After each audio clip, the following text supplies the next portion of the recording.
Jesús dijo, tengan fe en Dios, les dijo a sus discípulos, ¿no? Entonces,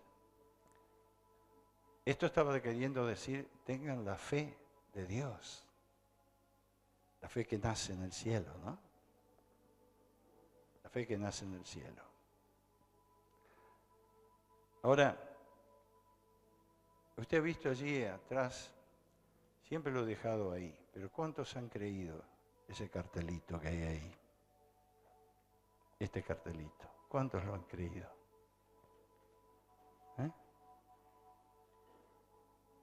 Quiero decirle algo, si otra vez, a lo mejor lo dije ya, ¿no?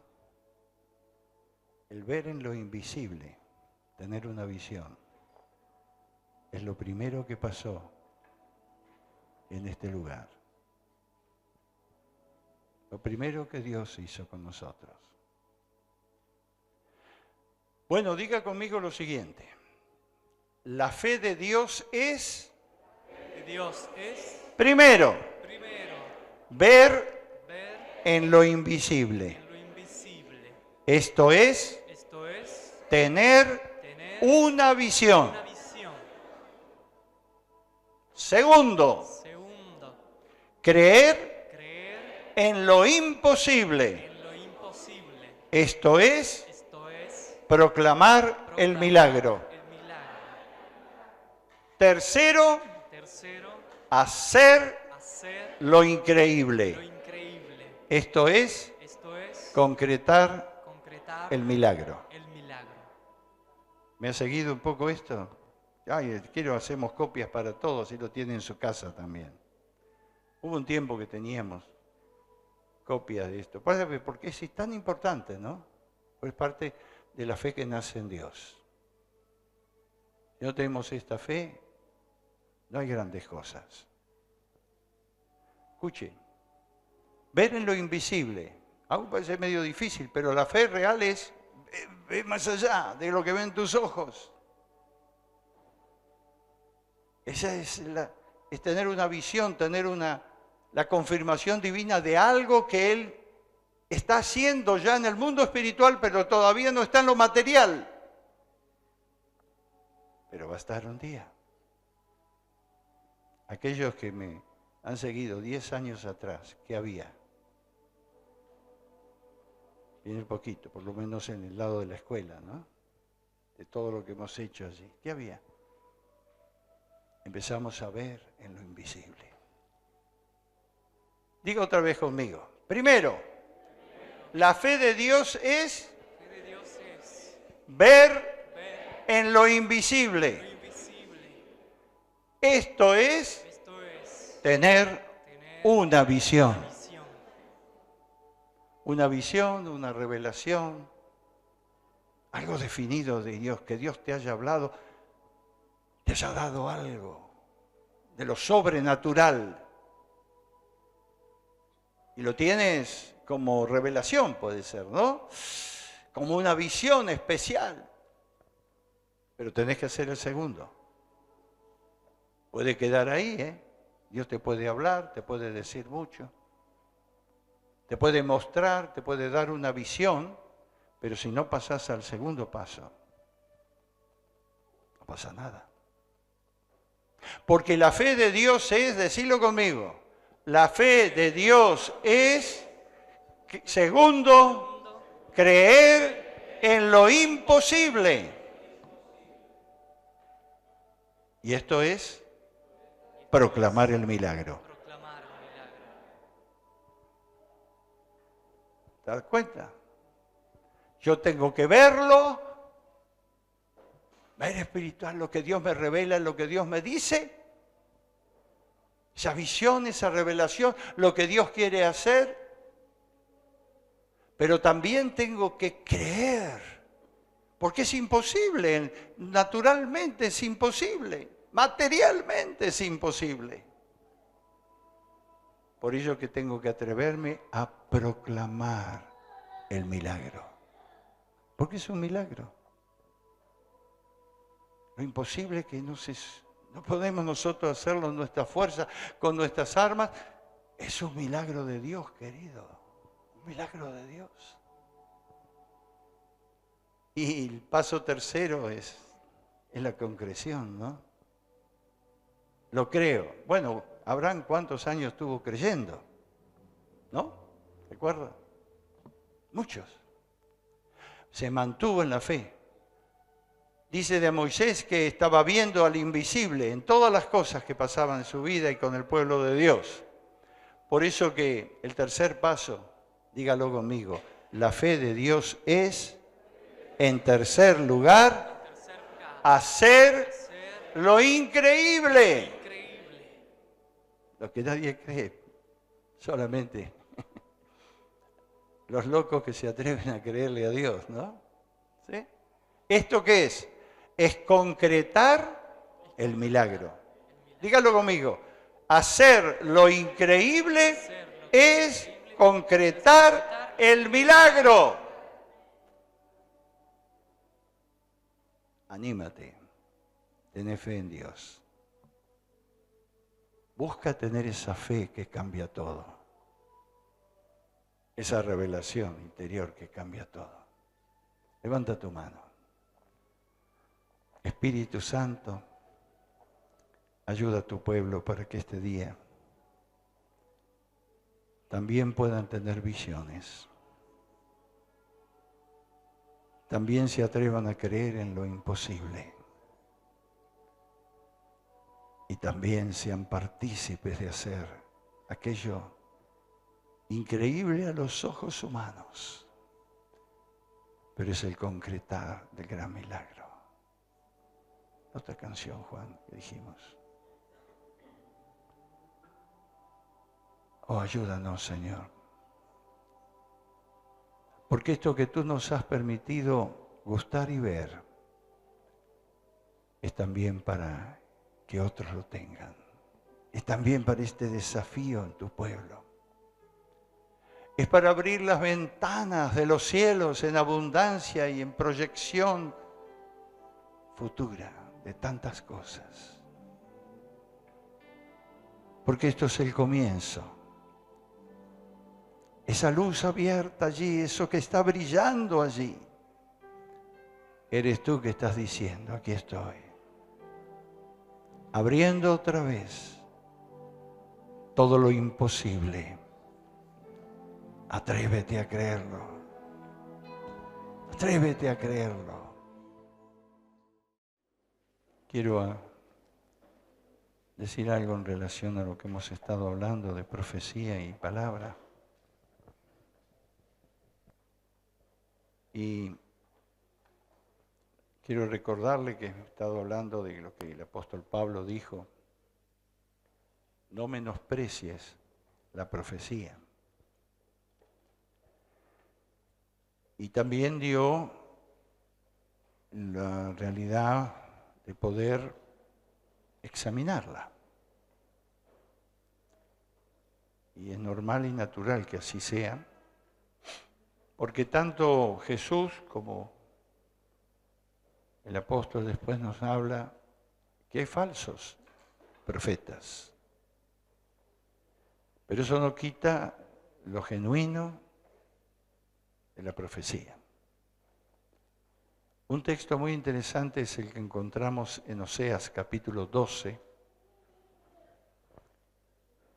que yo tuve ocasión de predicar en otro lado.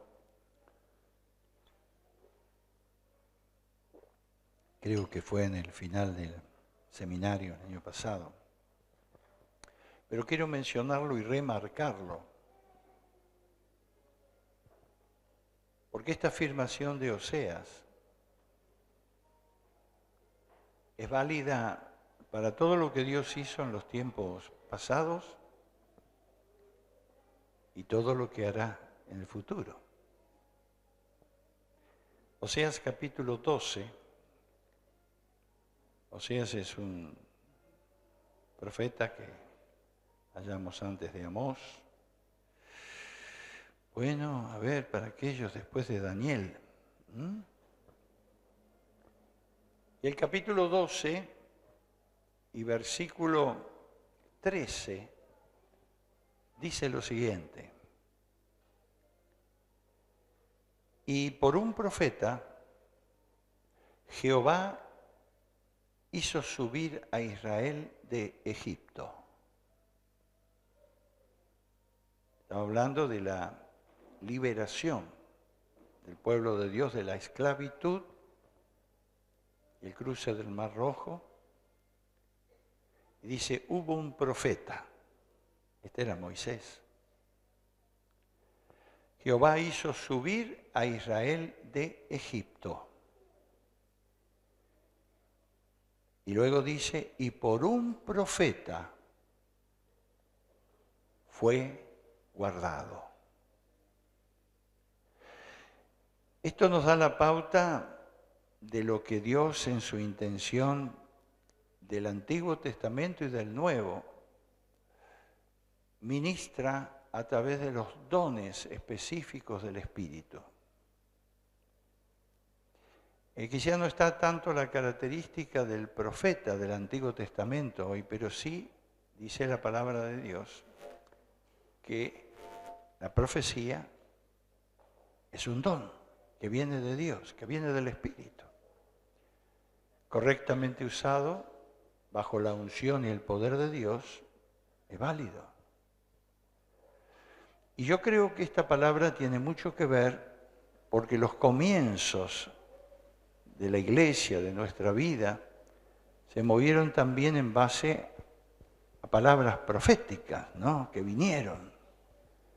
Y esa profecía de Dios o ese obrar de Dios a través de la profecía nos guarda. Pero también tenemos que tener presente que si bien nosotros hablamos de no despreciar las profecías, no menospreciarlas, porque Dios nos habla a través de las profecías, nos señala mucho, y nosotros tenemos la experiencia del despegue de esta iglesia y de la ciudad, cuando vino la profecía que trajo el obispo Juan Carlos Miller, ¿no?, en el año 95. Cómo cambió toda la perspectiva, ¿no? Porque en ese momento nos atrevimos a creer, recibimos la visión, nos atrevimos a creer y empezó el obrar de Dios. Pero sí es cierto, y nosotros vemos esto en toda la función de la iglesia también, que como dice el apóstol, que Dios constituye apóstoles, profetas, evangelistas, pastores, maestros, los dos ministerios que se levantan, y es de Dios todo lo que venga por medio de esto tan sobrenatural que es la profecía, ¿no? Tenemos también las tremendas revelaciones que recibió el apóstol Pablo, que recibió Juan cuando fue llevado, estando en la isla de Patmos, llevado a los cielos. Bueno, todas cosas que escapan, diríamos así, al razonamiento puro, ¿no? Son cosas sobrenaturales, que hablan de cosas que no vemos. Y la palabra está mucho de estas cosas, por eso que nosotros tenemos que tener en cuenta este aspecto de la revelación profética, porque Dios tiene un ministerio detrás de ello y respalda cuando esa voz viene de Dios. Pero yo te voy a decir algo. Nunca sustituye la palabra que Dios nos ha dejado. No podemos poner las palabras proféticas recibidas por encima de la palabra de Dios. La palabra de Dios, lo que Él ha revelado desde Génesis a Apocalipsis, lo que ha dejado escrito, ha sido con la unción directa del Espíritu Santo a hombres sabios que trajeron esa palabra, y hombres sabios en lo espiritual, aunque no tuviesen todas las armas de escritores y demás, o todas las aptitudes, mejor dicho, de escritores, pero estos recibieron directamente de Dios por el Espíritu Santo. Y hay una cosa importantísima cuando juzgamos, podemos analizar y ver las palabras proféticas que hay, que nunca choquen con la palabra revelada de Dios. Es un complemento. Es algo que Dios da en muchas ocasiones funcionando, anunciando lo que va a pasar. Fue así en la vida del apóstol Pablo cuando le anunciaban que iba a ser aprisionado en Jerusalén, sí iba.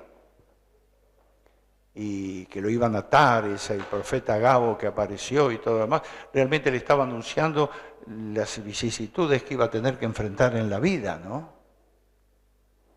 Y eso era de Dios.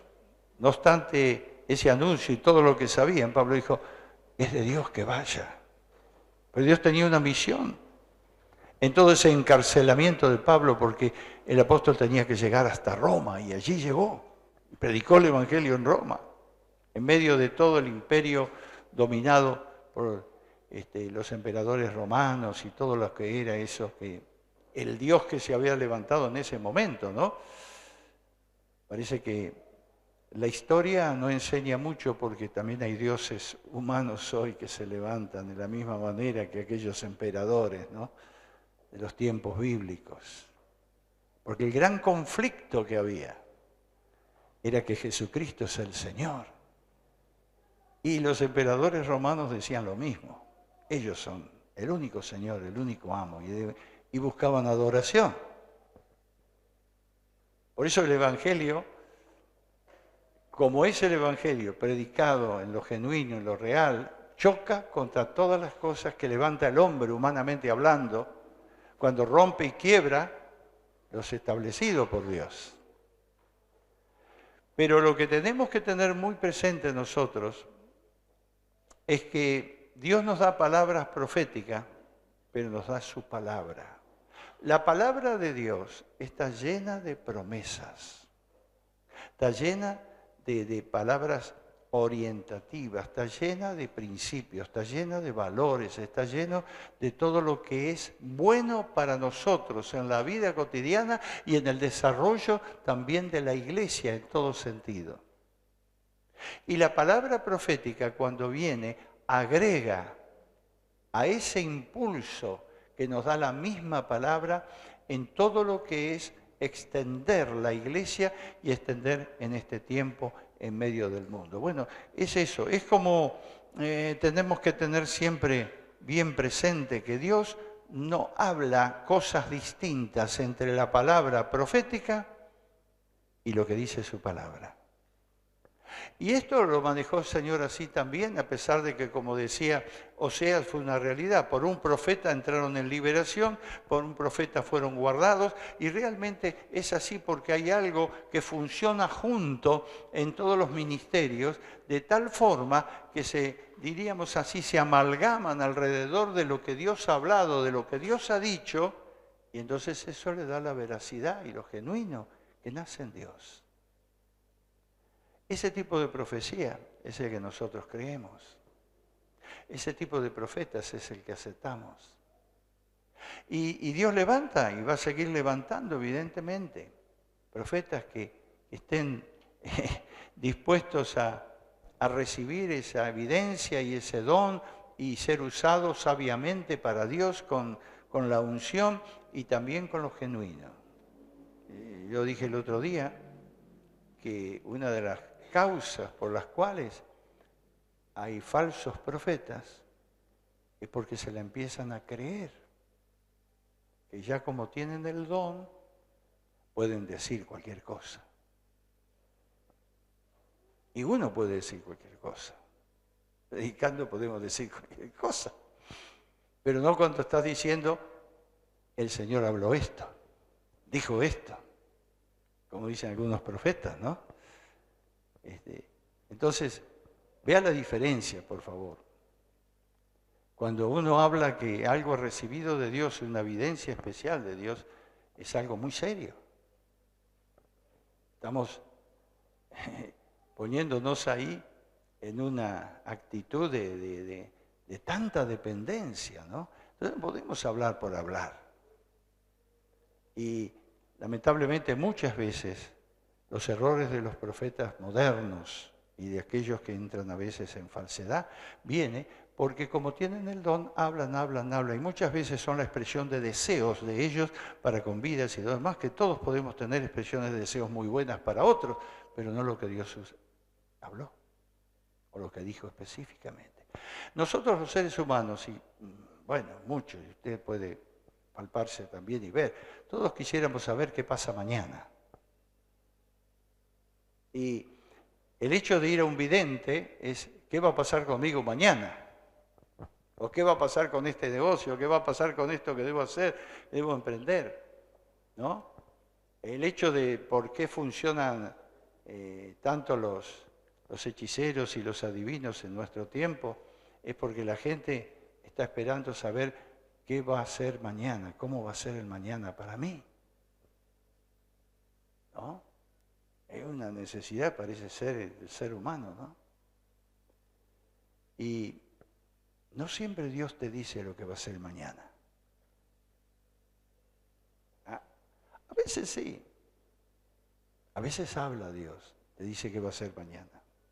Pero muchas veces, la gran mayoría, yo te puedo decir, en mi propia experiencia, Dios no dice nada sobre el mañana. Dios te dice que creas que el mañana está en sus manos. Que el mañana es de Dios. Dice, hablando en el Sermón del Monte el Señor, basta cada día su afán. Así, confórmate con ese día. El día de mañana, oh, la palabra nos dice tantas veces, es otro día de su misericordia, ¿no? Es como presentó y habló el Señor. Y entonces ahí nos damos cuenta que tenemos una proyección de fe, confiando que nuestra vida, todo nuestro ser, está en las manos de Dios. Que no vale mucho que yo sepa qué va a pasar mañana o que alguien me lo diga, porque Dios está en control de todas las cosas. Y algunas veces ese hablar ligeramente de algunos por lo que puede suceder, trae temores, trae angustias, trae dudas, trae problemas a las vidas. Pero Dios nunca trae angustia, Dios nunca trae problema. Dios es fiel y siempre es amor. Siempre es bueno, no deja de ser bueno. ¿Te das cuenta? Cuando pasa alguna cosa fuera de lugar, algunos, pero ¿cómo Dios no estaba allí? ¿Qué pasó? ¿Por qué no intervino? ¿Por qué no actuó? ¿Por qué no hizo esto? ¿Por qué no hizo lo otro? Dios es bueno, es amor y es soberano. ¿Qué quiere decir? Nunca podemos cuestionar lo que Él hace, porque lo que Él hace siempre es bueno. No lo podemos ver quizá ahora, pero sí lo veremos un día. Entonces, ¿qué quiero decir con todo esto? Esa confianza que podemos tener es una confianza que se agiganta con la fe de aquellos que empiezan a ver más allá de lo que nuestros ojos ven, ¿no? Esa es la fe real bíblica. Esos son los desafíos que Dios nos pone delante. No nos deja, pues si no sería, el reino de Dios es un reino de lo sobrenatural, mi querido. Es un reino que mueve fuera de lo que es la vista del hombre. Las religiones mueven siempre en la vista. Lo que es mental, lo que son tantas expresiones que hay hoy en día, de esfuerzos mentales y demás, y todo eso que se levanta con mucho de lo que viene de Oriente y demás, y religiones orientales y todo. Bueno, todo eso no ve nada más que ahí adelante. Y muchas veces, aunque estos videntes modernos puedan dar una palabra en algún sentido, lo que hacen también es traer maldición sobre las vidas. Porque Dios no aprueba eso. Pero Dios aprueba que creas en Jesús, confíes en Él y pongas todo tu ser en las manos de Él. Nuestra dependencia es de Dios. Y si vamos a recibir una palabra profética como la que hemos recibido y hemos dado y hemos intensificado, evidentemente, es porque Dios está animándonos a creer su palabra. ¿Sabes? Cuando venía la palabra de las promesas, dice, empieza a ver todo lo que Dios quiere hacer contigo, dice. Empieza a ver, hay promesas, empieza a ver, sale a la noche y ve un día que está claro, una noche que está clara, sale y ve las estrellas, hay cosas poderosas. Empieza a creer en eso imposible, nos ayuda a ver que Dios es un Dios que está más allá de nuestras limitaciones, de nuestros pensamientos tan escasos y tan mediocres. Es un Dios que siempre camina en superar, en aquello que ha formado por creación en tu vida, desarrollarlo para que pueda ensancharse plenamente. Mire, cuando la palabra venía, ensancha el sitio de tu tienda, esto no quería decir solamente en lo que nosotros funcionamos aquí geográficamente, es para que tu vida se ensanche. Ay, tenemos que ensanchar. Tenemos que tener visión más clara mañana que la que tenemos hoy. Eso es ensanchar. Tenemos que empezar a ver lo que no vemos. Hoy que lo veamos otro día, pero que el Señor revele, que el Señor nos muestre y que estemos ahí pendientes totalmente de esa dependencia de Él, porque eso es lo que realmente ayuda en todo lo que nosotros hacemos. ¿Qué dice Efesios 6:17? Búscalo.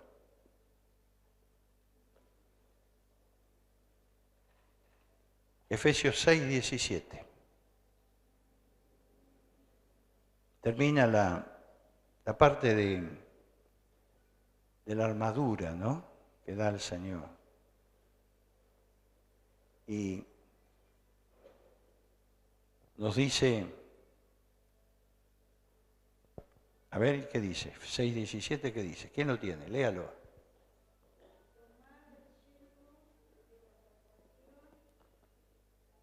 Y, bien, la segunda parte de este versículo, entonces. A ver, ahí nomás, a ver, ahí nomás. Y la espada del Espíritu, ¿qué es qué? La palabra de Dios. Recuerda que una vez hablé del matrimonio perfecto, la palabra del Espíritu Santo. Porque esa palabra de Dios, Él nos dice, tienes que usarla como una espada. La palabra es la espada del Espíritu, dice. Interesante el asunto, la palabra la espada que penetra, ¿no?, profundamente. Y dice, es la palabra de Dios. Y Pablo habló mucho de profecía, Pablo habló de muchas cosas, pero está todo porque la palabra de Dios es también profecía. A veces no entendemos esto. Es palabra profética. Cuando hablaba Pedro de esto, decía, la palabra profética ustedes la han escuchado, venido por revelación. Y han visto en la persona de Jesús la expresión profética más amplia. Así que vea todo lo que puede abarcar eso, pero dice, y la espada del Espíritu, que es la palabra de Dios. Úsela en su vida diaria, en sus cosas, y para tomar los desafíos espirituales. Tiene que leerla. La palabra hay que leerla, hay que conocerla. Esto que vamos a comenzar va a ser con el fin de que algunos tengan bases para poder estudiar la palabra de Dios. Nosotros no podemos basarnos en palabritas por allí nada más, o en cosas emotivas, o en palabras proféticas nada más. Nos vamos a basar en la certera palabra de Dios que está revelada por el Señor. ¿Me entiende? Qué interesante si usted toma esto y entonces empieza a ver en lo invisible lo que Dios tiene para su vida. Es una revelación espiritual, es el Espíritu Santo que abre los ojos para ver. Por eso hablábamos muchas veces la expresión de Pablo en Efesios cuando decía, y que pueda ver, pueda tener sabiduría, pueda tener revelación espiritual, pueda tener sabiduría de los cielos, inteligencia espiritual, y alumbre los ojos del entendimiento, que es algo que viene del Espíritu Santo. No lo puedo lograr por mi esfuerzo simplemente o por estudiar con técnicas bíblicas o demás, pero sí dependiendo cada día y cada momento del Señor. Ahí está la salida, ahí está la cuestión. Esa a veces es como una montaña, ¿no? El no entender lo que yo hoy estoy hablando. A veces como una montaña, ¿no? Parece que tengo que conquistarlo, ¿no? Y algunos yo entiendo que pueden quizá no comprender todo porque todavía no tienen esa visión, pero Dios quiere darla. Ese es mi punto. Nos hemos movido en este lugar por la misericordia de Dios, por esa visión que Él nos dio. Si no, no podríamos hacer nada.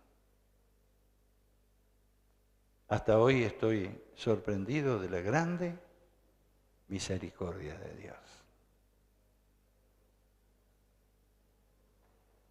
¿Qué puedo decir de los por qué? No sé los por qué, pero Dios es bueno y misericordioso. Amén.